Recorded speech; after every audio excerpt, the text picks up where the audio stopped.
pledge allegiance to the flag of the United States of America and to the republic for which it stands, one nation, under God, indivisible, with liberty and justice for all.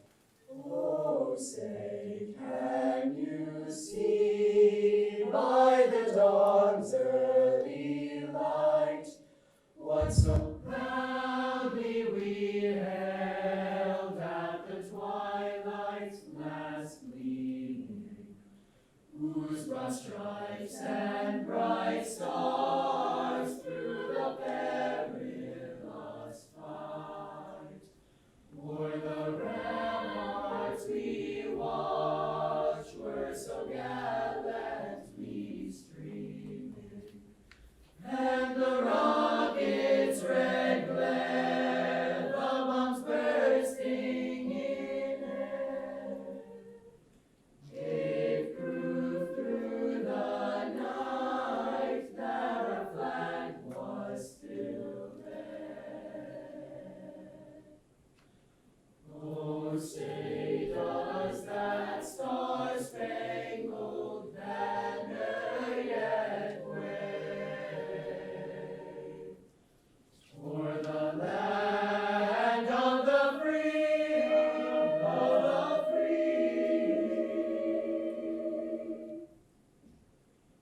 and the home of all the brave, home of the brave.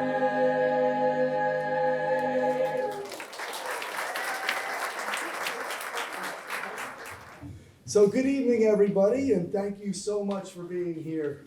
Such a wonderful event, and in so many ways, it really represents a culmination of sorts for all of the 20 students who are up here.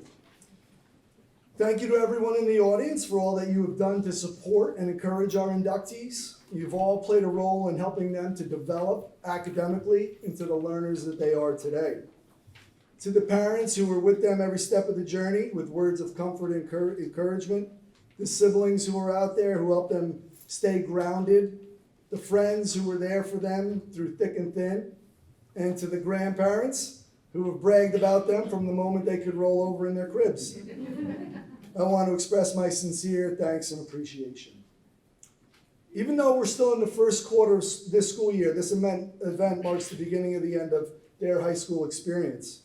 In the blink of an eye, they'll be putting in their college applications, getting an acceptance, and then they're going to be walking across the stage at SUNY Purchase to receive their diplomas. But before that, this event is important to us and our school for 3 reasons. First, it allows us to focus on and celebrate these students whose GPAs are within the top 10% of their class.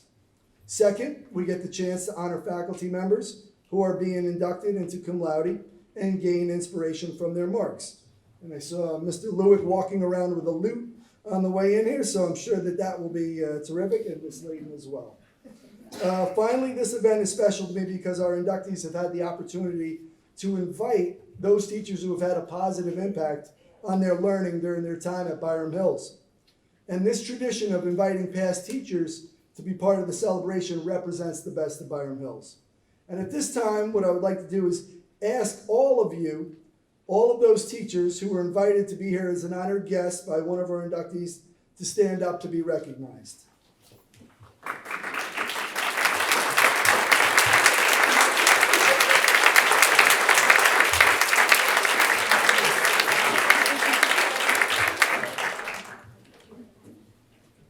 Thank you. So once again, the accomplishments of these students up here, 20 students, represents the top 10% of our class when we line up the weighted GPAs of everyone in that class. Now this class, the class of 2020, holds a special place in my heart because they were ninth graders, entering ninth graders the year that I became principal. And I've seen their transition from apprehensive freshmen into confident seniors. Now, the first time that I met them was when I had the chance to go into their mentor classes back in the September of 2016. Now, at that time, I asked them to fill out an index card with their name and something that would help me remember them. Something that they were special, made them feel special. Now, those cards have sat in the back of my desk drawer until this evening.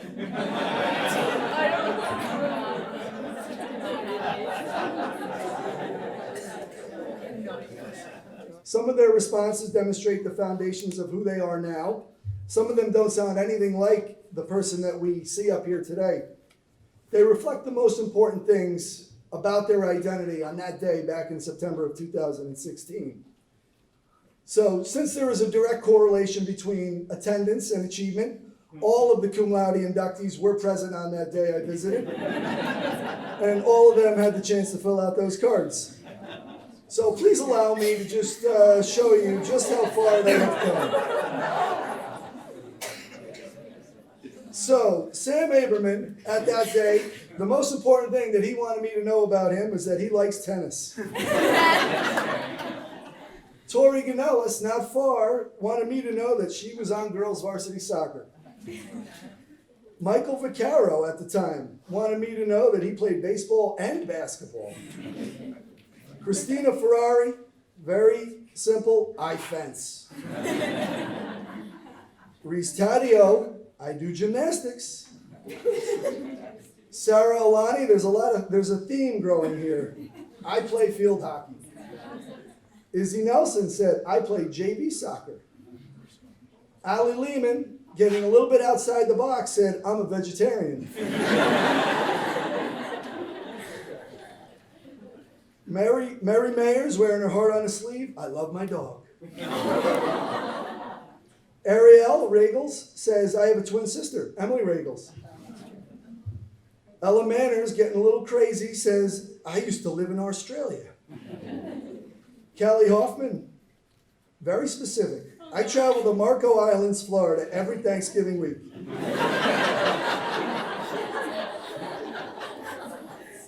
Benji Hammond said, I lived in London for 2 years. Caroline Kelly, I'm not trying to put tone to this, what she wrote, but I have lived in the same place my whole life. Madison Higgins went back to I love gymnastics. Spencer Karp, reaching high. I will be remembered because I want to be in science research and hopefully do something big.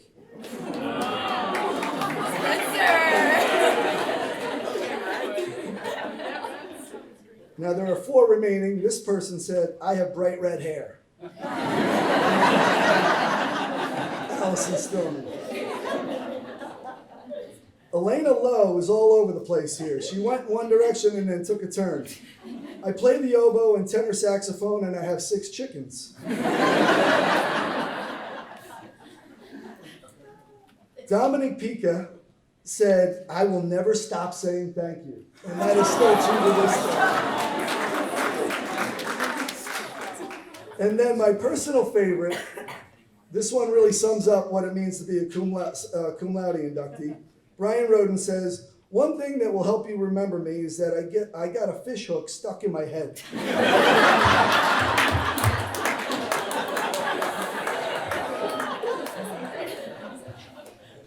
So obviously we see the tremendous amount of growth that they have taken from that day. And I hope that they will continue to grow and evolve as learners and to really come into their own as who they are. So once again, thank you for being here this night, this evening. And before our cum laude addresses, I would like to thank our Board of Education, Dr. Lamia, Dr. Kaltenecker, Ms. Cunningham, Dr. Apt, as always, Mr. Hubbs, Mr. Piali and the jazz choir, Ethan Resnick for the piano beforehand, Ms. Sautner, Ms. O'Connor, and our entire custodial staff for making this evening possible. Now, it is now my pleasure to introduce my friend and colleague, Mr. Chris Lewick, to give our first of 2 cum laude addresses this evening. Without further ado, I would like to welcome Mr. Lewick to the podium.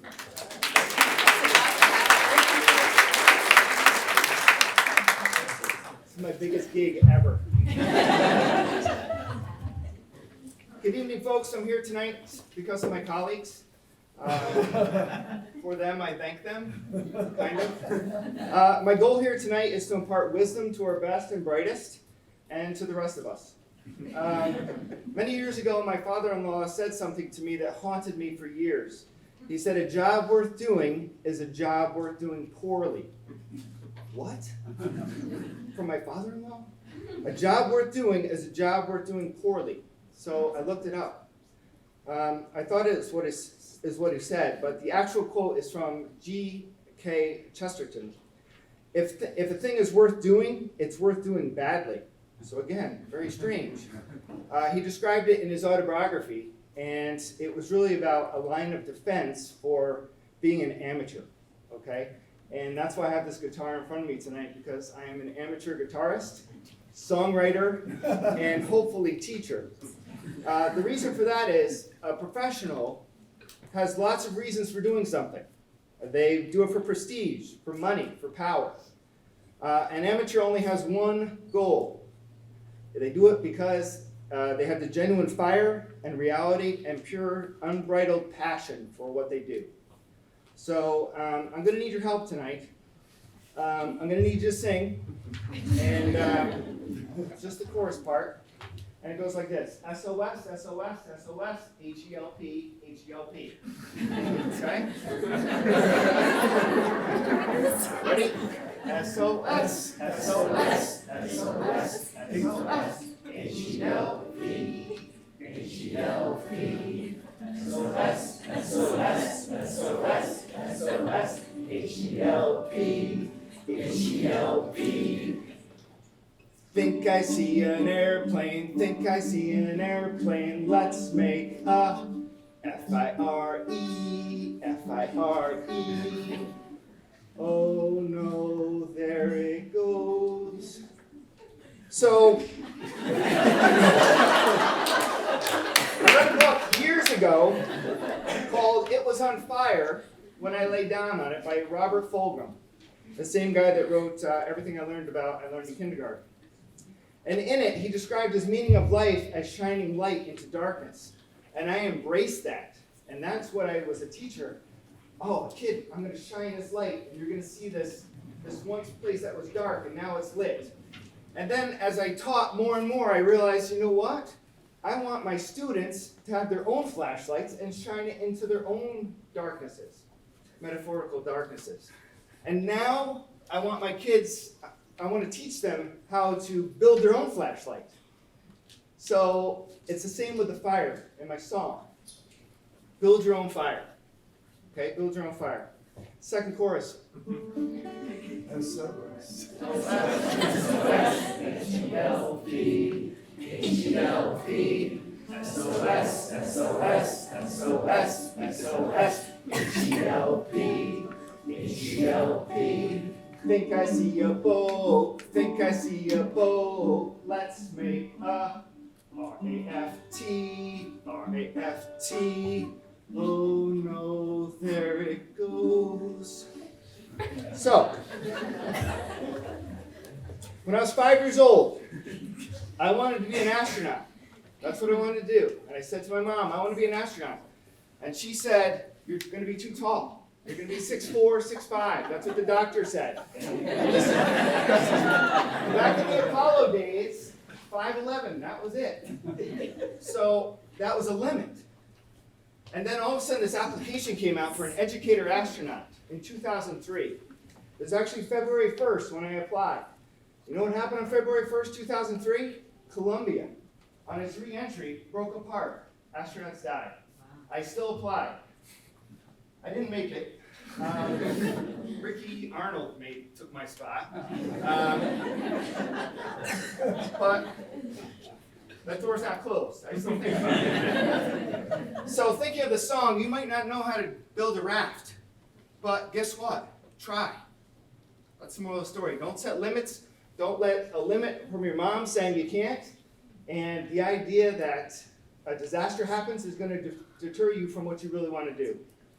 All right, guess what? Last one. SOS, SOS, SOS, SOS, H-E-L-P, H-E-L-P, SOS, SOS, SOS, SOS, H-E-L-P, H-E-L-P. Think I see a balloon, think I see a balloon. Let's make a D-A-R-T, D-A-R-T. Now we are three. So I wrote this song 20 years ago, and Mrs. Luke and I do call her that at home. We're on a desert island. So how great to throw a dart and have somebody else join us. And so sometimes you can't build your own flashlight. You can't build your own raft. You need help. So my third lesson is I wouldn't be here if it wasn't for Dr. Kaltnecker, who saw a crazy video from a teacher in Venezuela and said, let's give this guy a chance. Or Miss Pellegrino, who lets me take risks in the classroom and understands. Or Michelle Delmonico, rest her soul, she to this day keeps me from being a hermit. She makes sure that I get to the math department for lunch every day. Miss Barnum and Mr. Rocco model a meticulous preparation for me to inspire to. Miss Soretta and Miss Roby and Mrs. O'Connell sharing the beauty of mathematics with me every day. Mr. Bruskowitz, Mr. Sconce, and Mr. LaRue reminding me to teach the student, not the subject. And to the person I collaborate with the most, Mrs. Lewick. So in closing, everybody's favorite words, right? Number one, create your own opportunities. Okay, build your own fires. 2, never set limits. You can build a raft. And number 3, enlist all the folks you can. Okay, throw that dart. And the overarching theme, may you have fire and unburdened passion of an amateur in your future. Okay, one more verse. SOS. SOS, SOS, SOS, H-E-L-P, H-E-L-P, SOS, SOS, SOS, SOS, H-E-L-P, H-E-L-P. Thank you. So I said to Joanna, Chris isn't going to be funny, is he? She said, no. So thanks a lot. Well, so I'm Jen Laude, and I'm honored to be here. I'm really honored to be inducted by my colleagues to the Cum Laude Society. One of the best decisions of my life was to apply for the position of Social Studies Chairperson at Byram Hills 7 years ago. Working in Byram Hills has allowed me to work with amazing teachers and students and really grow tremendously as both a teacher and a leader. I'm also really honored to be here tonight with some of the inaugural members of the Global Scholars Program. This interdisciplinary program was developed with the support and encouragement of the district with my colleagues Dwayne Smith and Melissa Stahl. The district took a risk on our idea that we could have students look beyond their world in Armonk and think deeply about the larger world in an authentic, real-world way. These students took a risk. They entered a brand new program with the promise that they'd explore global issues, understand the world around them in a deeper way, and study in depth the global issue that they really cared about, and work towards creating an action to address that issue. So among us, we have Allie. She's worked to increase voter participation because she believes that's the path to a true democracy. We've got Ellie, who raised funds and awareness of the water crisis in India. We've got Brian, who worked to increase the use of solar energy locally, and Caroline, who worked to bring more solar energy to Uganda, and she even learned how to build a solar panel. She can teach you. Tori study and advocate for more resilient architecture in areas that are subject to the impact of climate change. And Izzy raised awareness on healthcare conditions in Uganda. She was even followed by some high-level Ugandan government officials on her Twitter feed. These students and many others have been integral to the creation and revision of the program. The program's more authentic, more meaningful, more aligned with our goals, and much improved because of their feedback throughout the course. I'm also honored to be inducted with my much funnier colleague, Chris Lewick. To begin our professional learning about global competency, 13 teachers engaged in professional learning, which was funded by the Byram Hills Education Foundation and led by Amigos International in Nicaragua in the summer of 2017. And Chris and Mrs. Lewick were among that brave group. This professional learning experience was the single most important and formative event of my life. As a world history teacher for over 20 years and someone who's traveled throughout China and Europe multiple times, I thought I really understood the world. But it wasn't until I was in a small community outside of Matagalpa, Nicaragua, did I really start to understand. My awakening began early on the fourth day of the trip. John, Clark, Chris Lewick, and I all boarded a public bus and headed out to parts unknown, or at least to us they were. With minimal Spanish skills, we were nervous and anxious that we would indeed actually arrive at our destination. When the bus driver turned on the engine and the radio on the song was "She's Got Betty Davis Eyes" by Kim Carn, we thought, well, 80s music must transcend cultural backgrounds, so we knew we were in good shape. The early morning bus was filled with a variety of people ready to travel and begin their day, and we got the impression that these people are sort of looking at us curiously, thinking, what are the three of those folks doing and where are they going? Well, an hour and a half later on that public bus, we arrived in our community outside of Matagalpa, and we were greeted by 3 American high school students that aren't much different than our students here. They'd been living in that community for 6 weeks. They took us immediately to the Doña's house, and we found out that's the most important woman in the community. What really surprised me was the level of poverty that this community lived in. Her home was made out of cement blocks, there was no running water, and it had a dirt floor. This was the nicest home in the community. While we sat and we talked with the teenagers, the Doña was busy working to straighten out and clean. She reminded me of my Irish mother-in-law, who never sat down and was always finding something to straighten. And the Doña was squirting what looked like mopping glue on the dirt floor, and she was patting it down to make sure that there was no dirt there. And it just made me think about, I'm in such a different place, but might as well be in Wantagh in Mrs. Murphy's house, my mother-in-law. She'd be doing the same thing. The American students who were staying in the community for 6 weeks, they came from similar backgrounds that our kids did. But by 6 weeks, they were full-fledged members of this community in Nicaragua. They were so sad to leave at the prospect that one day they would have to leave and go home. And as we walked the streets, the children and adults of the community flocked to them, hugged them, greeted them. It was amazing. Later that day, we were welcomed into the home of the tortilla maker in the town. That's Doña Maria. Now, her home's walls were made and constructed of large pieces of scrap metal. And it was clear that this woman had little to no resources. However, she welcomed us into her home with such pride. She couldn't wait to take us to the back of her home, which was a smoke-filled open fire, where she taught us to make tortillas. She served us coffee, tortillas, and homemade cheese. And she was the most gracious host I've ever been in contact with. My final memory of this day was playing with the young children. We played a variety of games and we sang songs. And one little girl had a little bit of a crush on Chris Lewick. And she held his hand as we walked to the bus stop and got back on the bus back to Matagalpa. I never really understood what poverty actually looked like. And I never really understood that half of the population of our world lives like this, even after all my travels and all my studies. It took me till I was 47 to learn that.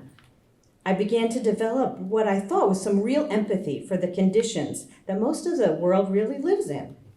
And when we discuss empathy, we often say, well, you try to live in the shoes of somebody else, but can we really do that? It's really hard. But maybe what we can do is we can seek to understand what others' experiences are like and how they're both similar and different to ours. And can we have the desire to engage and learn more about those that live differently than us? And as a result of this experience with Chris and others, I feel like I can begin to see what real empathy could look like. And the cornerstone of that journey is really that desire to engage. So I wish for all the honorees tonight that you can experience some learning opportunities that help you develop empathy and that you never lose that desire to engage with others, but hopefully you get there before I did. And the idea of engaging others in a meaningful way, that might seem to be getting really more difficult today. In our age of social media, all we have to do is click that we like something. Or maybe we might feel brave enough to leave a comment if we disagree. But we really don't have to interact human to human if we don't want to. And in our current political environment, well, it might feel like maybe it's better not to interact with each other. What's that expression they say, never discuss politics or religion? Well, we can probably all agree that we're living in a time where this is feeling particularly relevant. But how are we going to move past our differences and begin to work to understand each other unless we do engage with those who think differently than us? We might all be thinking maybe of that cousin or that uncle or that neighbor who we tend to avoid on a regular basis because the conversation can turn pretty tense pretty quick. But polls show that Americans want to see a return to civility. In a recent Quinnipiac poll, 91% of registered voters said the lack of civility in politics is a serious problem. So what to do? Well, my Global Scholar students can tell you, we work on it. It's called, we engage in something called civil discourse. And the goal of civil discourse is not to debate with the goal of convincing someone else that you're right and they're wrong, but instead to listen to understand, to engage others by asking them questions about what they think and why they think that way, and to ultimately come to a greater understanding of an issue as a result. But it takes practice and deliberate effort. And I can tell you these kids are getting pretty good at it. So I'm hopeful for the future generations that maybe we can begin to heal our divides by engaging each other in meaningful ways. So I'm ending by giving everybody a homework assignment. I want you to think of someone you know who thinks differently than you about an issue. Maybe you'll see that person over Thanksgiving holiday. I want you to try to engage that person in some sort of civil discourse. Make sure you explain to them the purpose of your conversation first and that what you're trying to accomplish.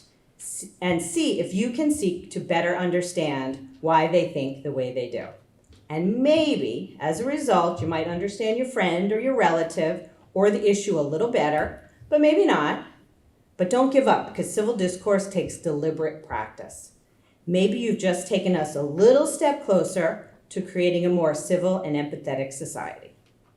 And if you see me around HCC or the high school, let me know how it went. Thank you.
Good evening.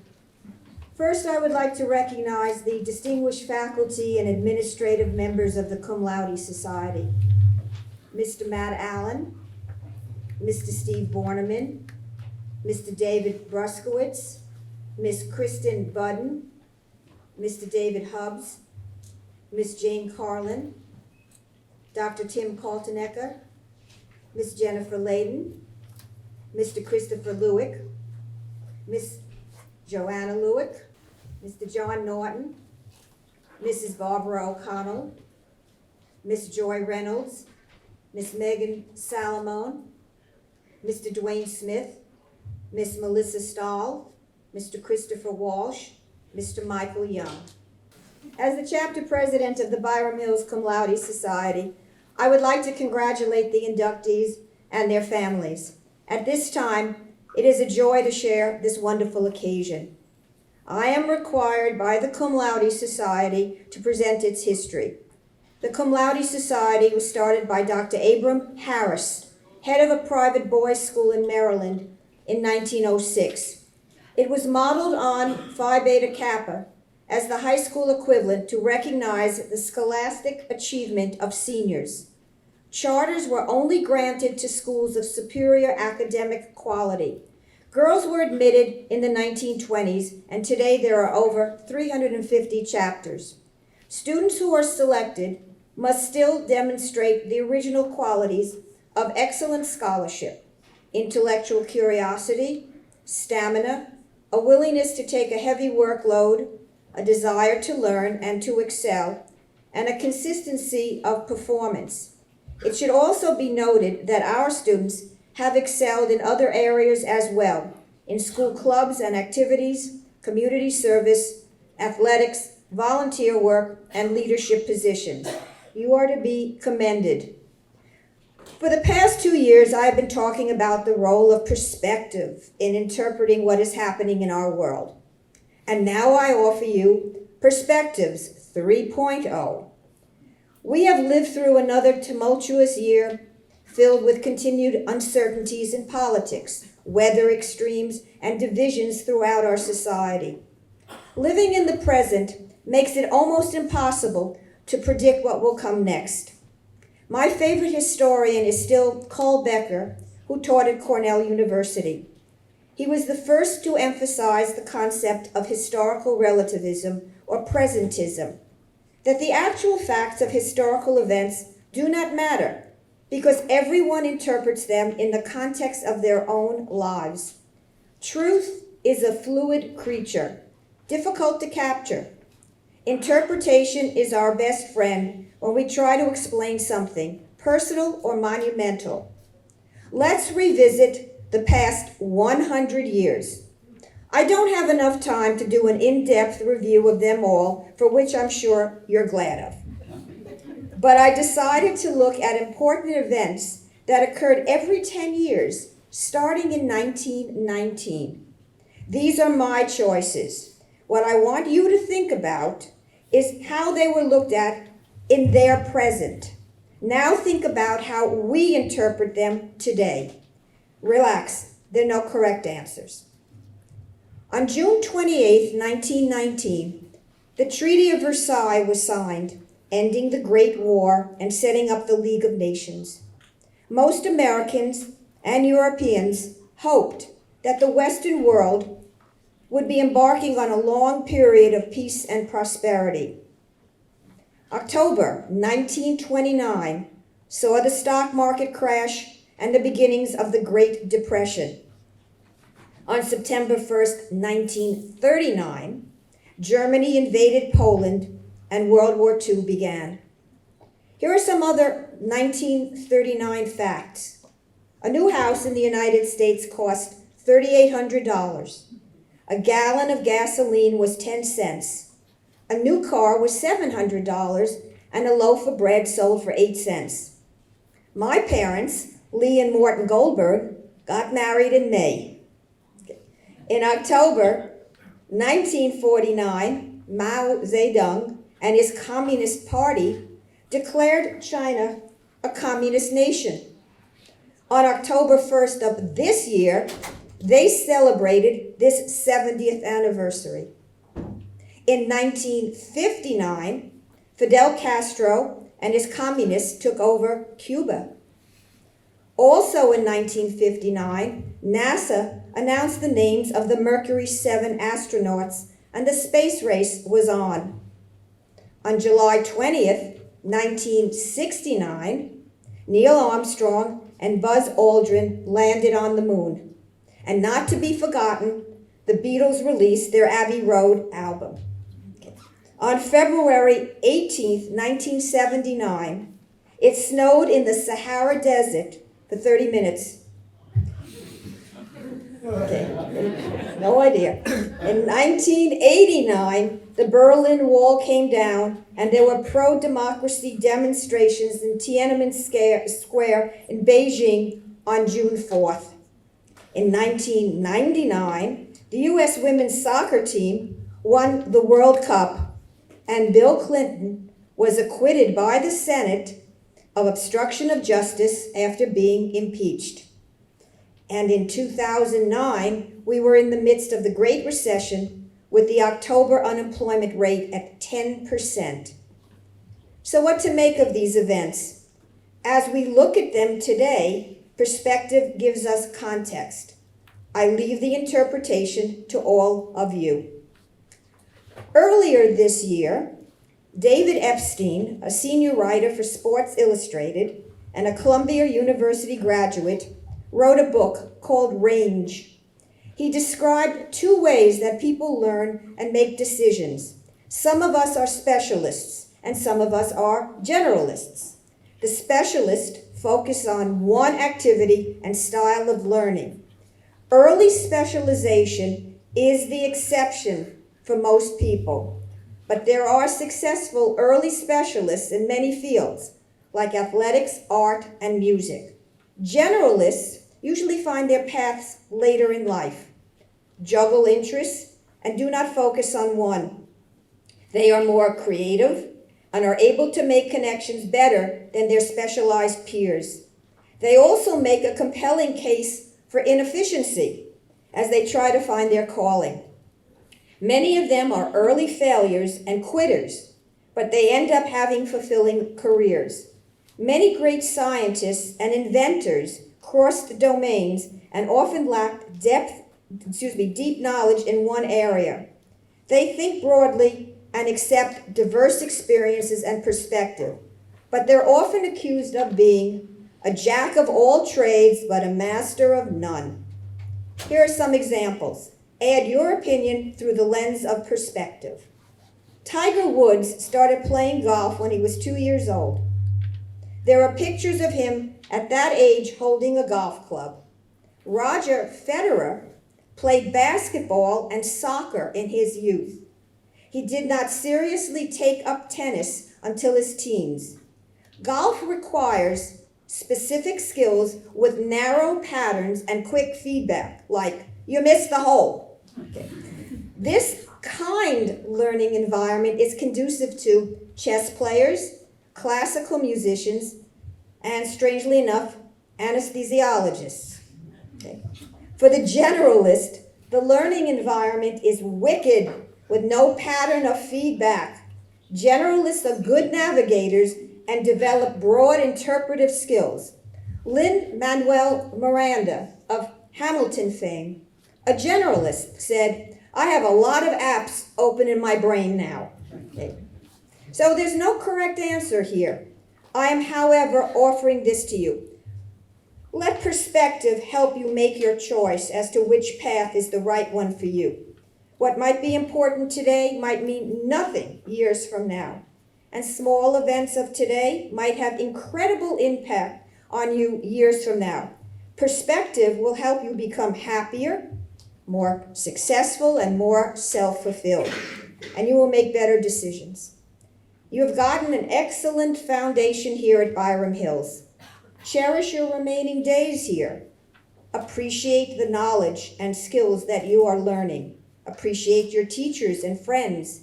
Strive to make a difference and do good. Don't be complacent. Use the unexpected in your life and the occasional failure to make good choices. First, you need an attitude. Try new things, don't judge in advance. Second, stay on track and get a good education. Learning for its own sake, an idea encouraged by Renaissance humanists and Enlightenment philosophers, should become part of your educational repertoire. Lastly, train your mind to think, regardless of what it's thinking about. You will discover that your education, knowledge, and critical mind will liberate you. Your future lies before you. Make the most of it.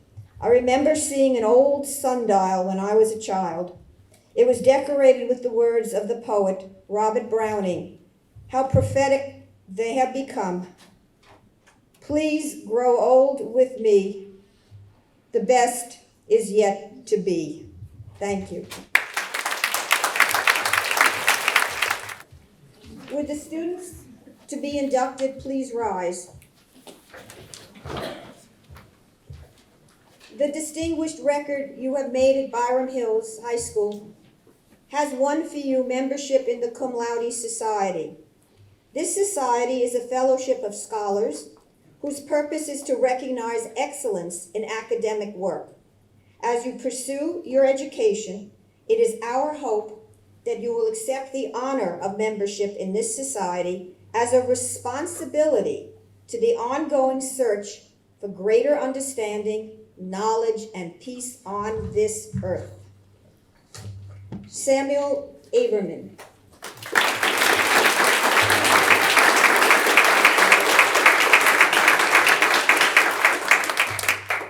Christina Ferrari.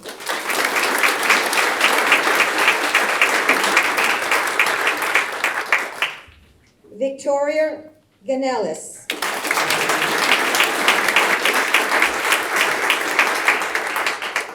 Benjamin Hammond.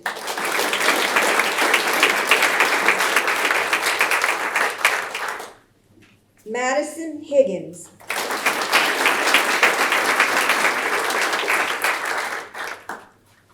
Callie Hoffman.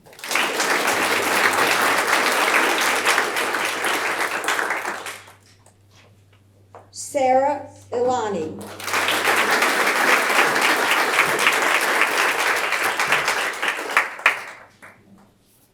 Spencer Karp.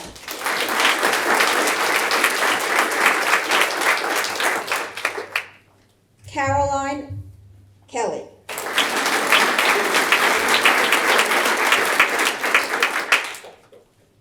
Allison Lehman.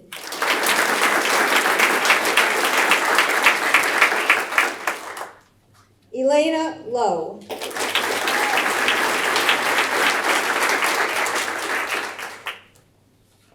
Ella Manners.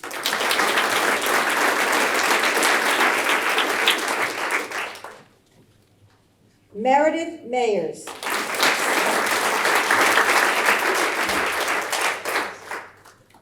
Isabel Nelson.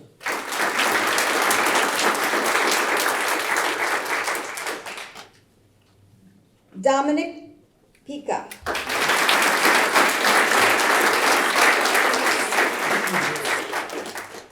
Ariel Ragel.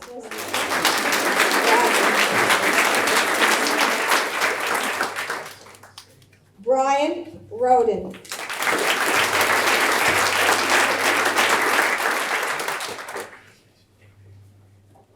Allison Stillman.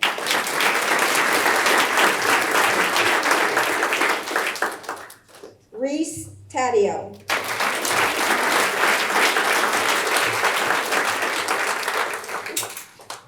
I'll take you anywhere. Michael Vaccaro.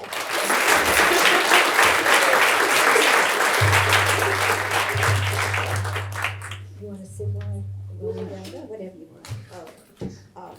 Each year, we are pleased to invite into membership a faculty member who has demonstrated scholarship and dedication to scholarly ideals. This year, however, the Cum Laude Society will be inducting one teacher and one administrator. They are worthy of membership as they represent the values of the society. She grew up in Bronxville.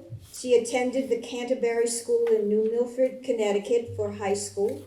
She graduated from Georgetown. After college, she worked for a year at the Martha Graham School of Dance. The company was struggling and they stopped paying her. A good reason to leave. So, looking for something to do, she went to China for a year. She spent 10 months there as a college English teacher. She went for the adventure, but realized that she really loved teaching. She returned to the United States and went to work at St. Raymond's High School for Boys in the Bronx for 2 years. She had about 200 students a year and learned a lot about classroom management. She then moved to California to go to graduate school at Stanford University. She stayed in California for 7 years, working at different schools, Sacred Heart Prep in Atherton and Milken Community High School in Los Angeles. There she met her husband, Seth, and they got married in 2005. For the next year, they flew back and forth to the East Coast 13 times to visit family. That made them decide to move back to Westchester in 2007, even though winter snowstorms were not an incentive. She has been at Byram Hills since 2007. She teaches English 10, AP Language and Composition, and Global Scholars Studies Seminar. She lives in Katona with her husband and 2 sons, Caden, who is 11, and Riley, who is 8. Whatever time she has outside of Byram Hills, she spends cooking for her growing boys, chauffeuring them to fencing, baseball, and basketball, and relaxing with her husband. She is the consummate professional. She is a constant learner, which makes her an excellent and exciting teacher. She is creative and sets high standards for herself and her students. On behalf of the Cum Laude Society, I am honored to offer membership to Lisa Squadron.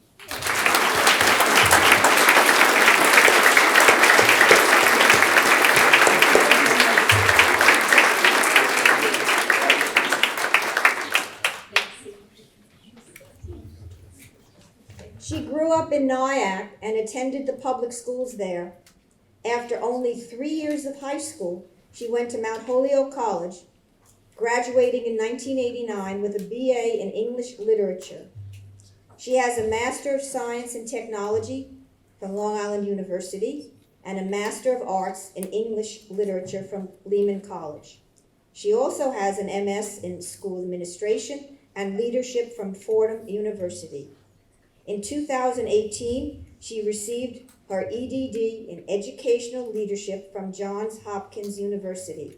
She received the Edward Pajak Award for K-12 Leadership from Johns Hopkins this year. She started teaching at Tuxedo High School in 1989. She came to Byram Hills in 1990 and was an English teacher until 2003. She then became the chairperson of the English department until 2008 and eventually assistant principal at the high school until 2010. From 2011 to 2012, she was a project consultant at the Chapel School and IB World School in Sao Paulo, Brazil. She returned to Byram Hills in 2012 as the assistant to the superintendent for human resources. And in 2015, she became the assistant superintendent for human resources. And in 2017, she became our superintendent of schools. As befits a person in this role, she is currently enrolled in an education policy fellowship program at Columbia University. In this program, she recently trained at the U.S. Army War College. She is the vice president of the Southern Westchester Council of School Administrators. She serves on the President's Council of the Northern Westchester Hospital Center in Mount Kisco, and she is an executive board member of the statewide schools cooperative health plan. And she also provides leadership for the Byram Hills Education Foundation. She has been married to her husband Michael for 23 years. He is an engineer. They have two sons, JP, a freshman, and Michael, a sophomore at Purdue University. They are pursuing biomedical and mechanical engineering, following in their father's path. When she finds time to relax, which is not much, she does Pilates, is an avid reader, and loves to travel. As she told me, she has tried many things at least once, except those that can jeopardize her safety or are not covered by insurance. Her passion is obvious, Byram Hills.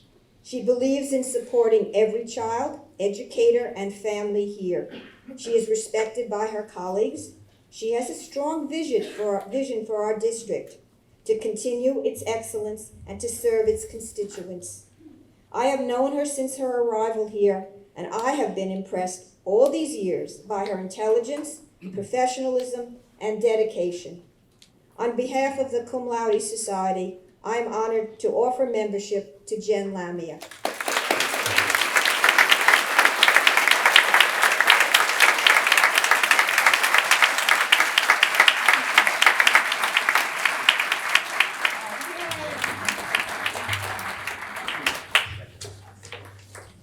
I hired you. I did not hire you. Thank you. Congratulations. Thank you. Thank you, everybody. Congratulations. Well, thank you again, and look forward to seeing you throughout the year. Thank you.